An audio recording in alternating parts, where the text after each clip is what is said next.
had been looking through the immigration records in Canada and found a John Finnegan, and written up in the top corner in it when he said his father was Peter Finnegan, give him an address just outside Santona, suddenly we're on to a brigadier who we have an address for. Last spring, me and my brother and Gerode, we drove down to this area. We had no idea where the townland was, and we were three strangers on a late winter's evening prowling around the area looking for a townland, very suspicious looking people. We arrived into a pub, which is the usual place to find out information. The owner was a bit sceptical of us, but did put us in the right direction, and we secured we found the location of the house where he was born. So began a whole programme then of finding out a bit more detail on him, which you'll hear more later. It goes with Catalonia, where he had been killed, and I'm not going to steal anybody's thunder here, but the other aspect of it in that research work, on February the 14th, 1919, the first RIC barracks was captured in this area here. Now there's other areas in Cork and Tipperary and say that were in first that they captured. It's not correct. This was the first one was taken, and it was led by an IRA unit led by O'Duffy. Ernie O'Malley was part of it, and Pedro Donnell was in it. Pedro Donnell was in this area along with Ernie O'Malley training IRA people, and he was also working as a representative of the ITWU, and this is where his links comes in through the trade unions to the strike at Monaghan Hospital, and again at the mills in Caledon, which you'll hear more about later. And I'd say his good friend and executor of his papers is here, Donnell. He'll tell you more about him. So this all fitted nicely in. Here we have Pedro O'Donnell again, who was in Barcelona when the coup took place, came back, wrote the wonderful book Salud, again worked with the International Brigaders and supported them. We have,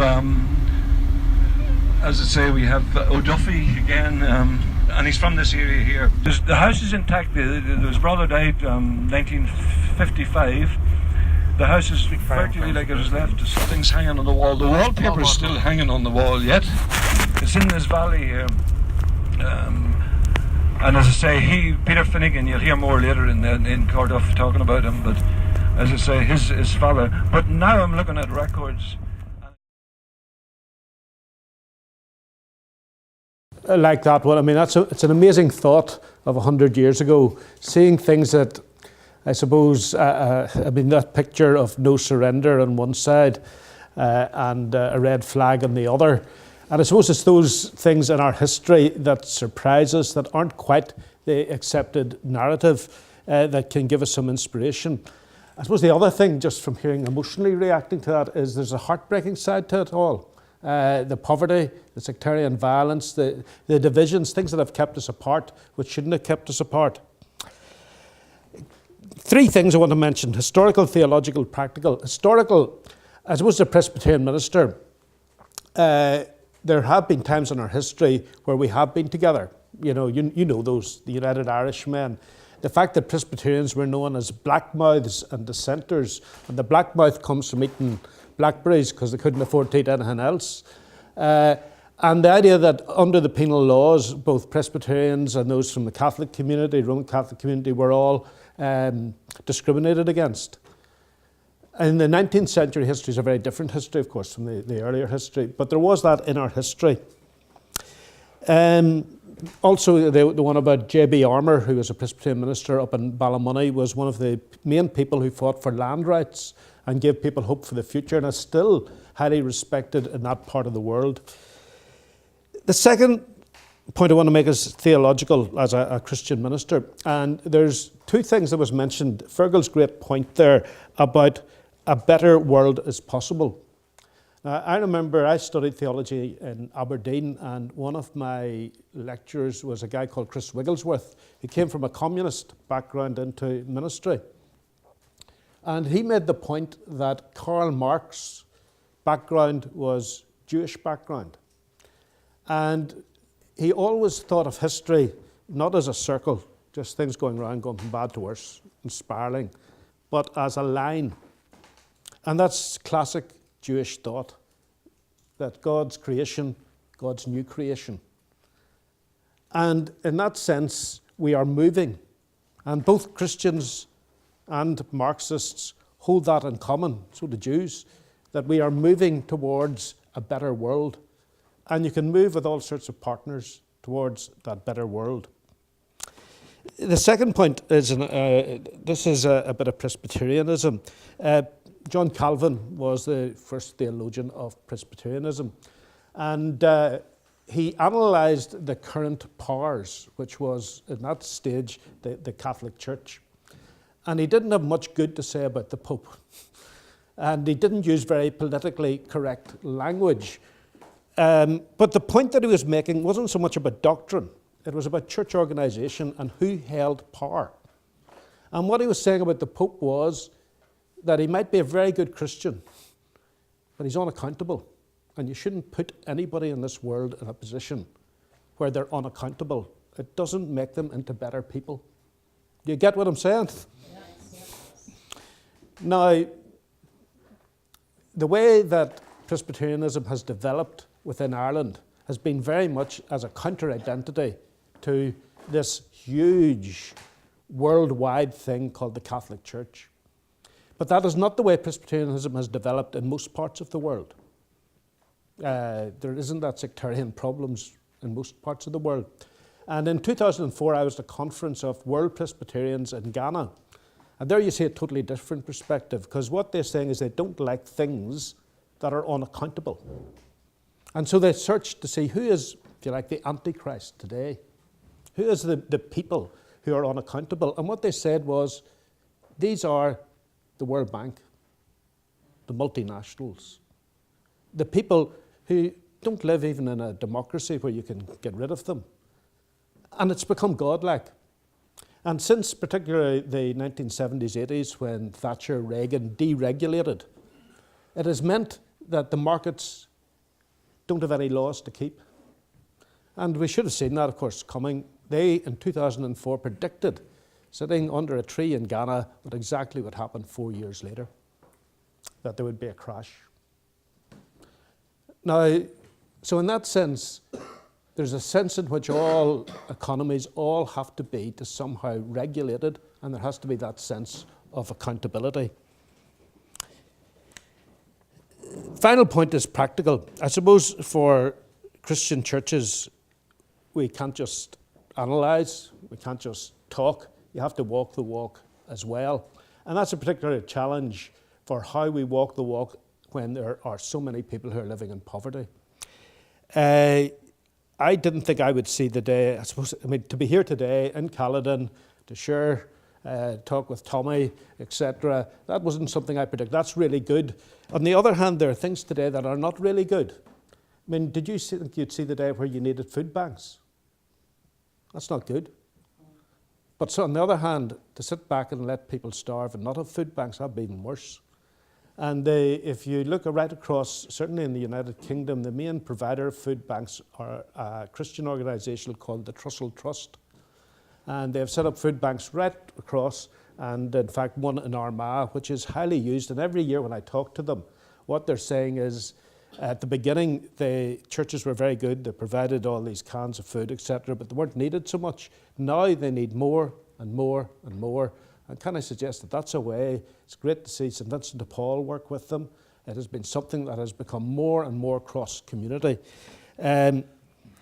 You have an organisation that had to start called Christians Against Poverty, where people living, and people have tended to live really without savings now. They're living right like that. So it takes very little to go wrong. Only maybe a divorce. Very, very little. And suddenly they don't have enough food for the month. And so what they need is help with how to talk to, who to talk to. And Christians Against Poverty has been one of the great organisations that has grown since. Finally, Tommy mentioned Thursday in Union Theological College. And it was great to see somewhere Union Theological College has been in the news for all sorts of other reasons. But actually, Christians should be, this is the main concern, not so much sexual ethics, But this is the real place where the rubber hits the road, where people are actually in need and people are actually need help. And to see housing, which we know what housing means and how easily housing can lead to problems here in Caledon, but housing is a huge issue. And it was good to hear speakers of such high quality and people coming in from different angles. I mean, we don't agree about everything in our analysis, but people coming in from different angles and saying, how can we analyse this, but how can we actually change this? So thank you very much. Thank you. And I find it amazing to be introduced as a leading member of the IRA in Caledon. It's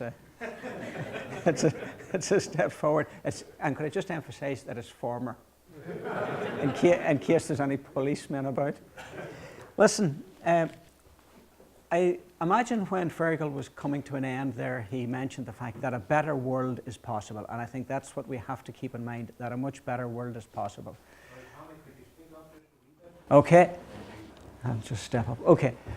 Sorry. Right. Fergal mentioned the fact that a better world is possible. And I'm convinced that that is true, that a better world is possible. But I think we've got to also keep in mind the reality of the situation today. Now, we can talk about how wealth is divided, how it is unequally divided, or we can talk also about income inequality. It comes round in many ways to the same thing.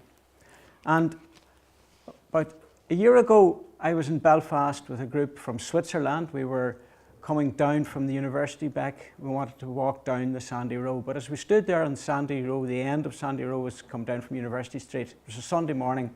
I remember very clearly watching large, expensive car after large, expensive car coming down the Malone Road, down the University Street, and then we turned into the Sandy Row. And the discrepancy, the difference between the living conditions of the working people in Sandy Row, and for those of you that aren't aware of the political geography of Belfast, Sandy Row is a unionist, loyalist stronghold. And in terms of that, it struck me then that a fact that emerged recently, and it's been well known for a long time, that Belfast has one of the highest rates of income inequality in these islands. Also, another fact that you might be surprised to find out is that we have 14,000 millionaires in the 6 counties of Northern Ireland. Now, when you're thinking of income inequality, think of that, 14,000 millionaires in these small 6 counties. So let me just quote some of the possible implications of the inequality that exists. And I'm going to quote from an article I read this morning by a lady called Gillian Tett, who writes for the Financial Times. So I'm not reading here from the Socialist Voice or the Morning Star. This is the Financial Times, the Bible of the financial class. Gillian Tett is their US editor, very talented writer, which is writing, and I'm just going to take a couple of quotations. In 2009, Richard Wilkinson and Kate Pickett published a best-selling book, The Spirit Level, which argued that high income inequality in countries such as the United States and the United Kingdom correlate with worse physical health, higher levels of violence, and less productive economies. Wilkinson and Pickett have since extended their argument. Their most recent book, The Inner Level, argues that unequal societies are not just more physically sick, but are also psychologically affected too. Their populations suffer more from issues ranging from chronic stress, anxiety, and depression to bipolar disorder and addiction. And elsewhere she mentioned, I found it impossible to read the accounts in books such as Janesville Evicted, Hillbilly Elegy, and Coming Apart without feeling deeply sad and angry about the tragedies taking place in countries as rich as the United States of America. So we're talking here about gross inequality, a systemic, fundamental problem we have in this society. And it impacts in a very obvious way when we're looking at society. Those on less income, deprived areas, have a shorter life expectancy than those with a higher income. And it's down to their living conditions, it's down to the food they eat, it's down to the experiences they have. Education is impacted by income.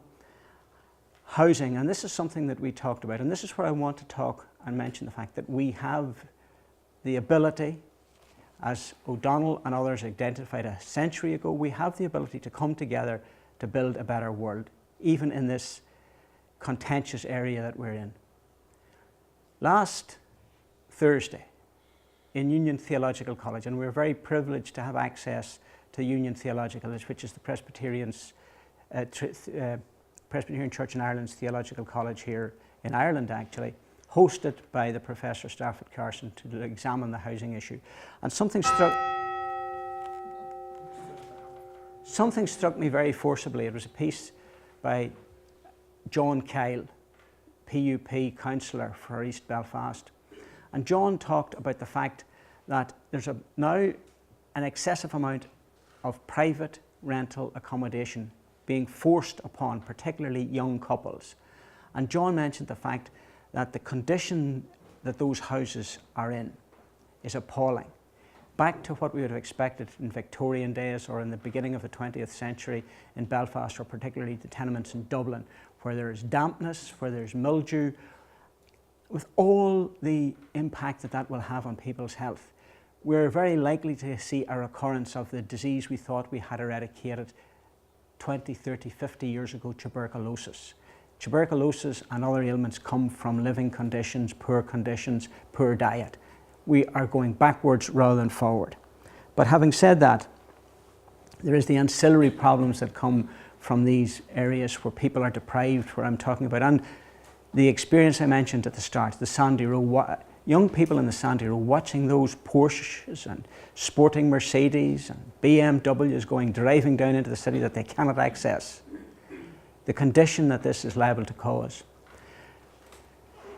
The devil makes work for idle hands, and I'm aware that somebody might think the devil can also quote scripture when I mention that, but we'll leave the theology out of it for the time being. But is it any wonder that young people might be tempted to embark on other nefarious practices? How do you access a BMW or a Porsche if you're a poor working class youngster in Belfast or Dungannon or Derry? You know what I'm saying here. They will turn to the worst elements of criminality. It is a social problem that we must counteract, but we've had that spark of optimism offered. We had a very useful input from a number of very useful, important, influential elements within civic society last Thursday. We were welcomed by the principal of the Academy, Stafford Carson. We had the goodwill of the Northern Ireland Committee of the Irish Congress of Trade Unions. A high-level spokesperson, Paddy Mackle, spoke to us with the goodwill of the NIC of ICTU. We had a range of independent councillors. We had Councillor Barry Monteith, who we'll hopefully meet this afternoon at the Charlie Donnelly commemoration in Edendork, John Kyle from the Progressive Unionist Party, Matt Collins from the People Before Profit, a range of political opinions that you do not often get sharing a platform, asking for the same thing, an improvement in people's living conditions. Those are areas of optimism that we hope and can build upon. Just for your information, it was the first of 4. We intend to follow up with an examination of precarious employment and the detrimental impact that we're experiencing within the welfare state at the moment in terms of the detrimental impact, the disastrous impact of universal credit and the PIP initiative. Downscaling, depriving working people of income. Then we're going to have a look at what type of society we want in a third session, and the fourth session we'll go to take a look at the future. In light of that, we can draw inspiration from where we have come together here in the past. We have come together around real issues of economic need and necessity. Fergal has illustrated very eloquently the potential here in rural Tyrone, in this town of Caledon, where sparked an incident which no one could have foretold 51 years ago, as a result of an incident that might have, on other circumstances, been overlooked, might have been trivial, but nobody knows where a spark will come. We have got to be careful about this. O'Donnell showed it. We saw it in Belfast in 1907, where we broke through the divisions. The only incident, to my knowledge, and Fergal, I stand to be corrected on this, where the RIC mutinied by refusing to protect blacklegs in the city. That is the power of coming together around issues of common interest. We have also the inspiration we can draw from where we have been this morning, where you have been this afternoon, and where we'll go later. Ben Murray, a Methodist, by the time of his death a communist. His brother was an officer in the RUC who fought and died for the rights of people in Spain. Charlie Donnelly, Joe Boyd. Different backgrounds, one common purpose. And that was for the redivision of obscenely accumulated wealth. I remember talking many years ago to my late grandfather, and he talked about Michael Kelly, a Roscommon man who died with the International Brigade. My grandfather was a reasonably conventional Roman Catholic, fairly sceptical view of the hierarchy, since he had been excommunicated as a result of the Civil War in Ireland. But his view was that when he heard, and what brought him to support the Spanish Republic, was when he heard that the land was being divided by the Republic, taken off the aristocracy and given to the peasants. That was what the Spanish Civil War was all about, but it comes down to the redivision of wealth, progressive redivision of wealth and equality. So there we have it, friends, that we have it within our grasp. We have the potential that we must follow. We have to follow if we want to see a better society. If you like, a frightening thought comes to mind that if we could come together to battle for a better future, if we have overcome the differences, that if we could look for bringing working people together to struggle in that way, I suppose what we would find happening, and this could disturb some, we might no longer need the DUP or Sinn Féin. And on that frightening note, I'll hand over to Tony.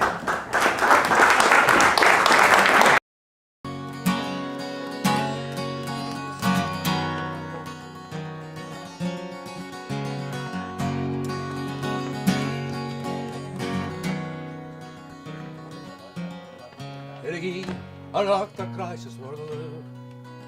Eregi a yarda nanje. Vardish tam revda chenu. Mr. Jirda reina kanja ama. The world prisraga helja. Eskiawa eregi. Arrimanish. Nashin drakaji. Chanyam mel. Arvorna.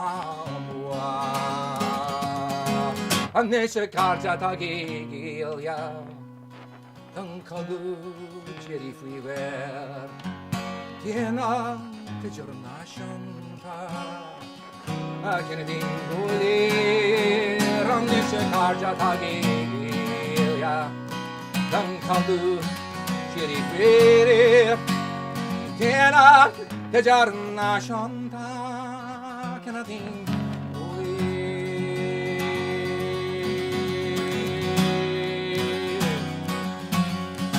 Arise, you workers from your slumbers. Arise, you prisoners of want. For reason and revolt now thunders. And at last, in the age of cant, away with all your superstitions. Servile masses, arise, arise. We change henceforth the old traditions and spurn the dust, the wind, the praise. and comrades come rally, and the last fight let us face. The International unites the human race. Them comrades come rally, and the last fight let us face. The International unites the human race. The International unites the human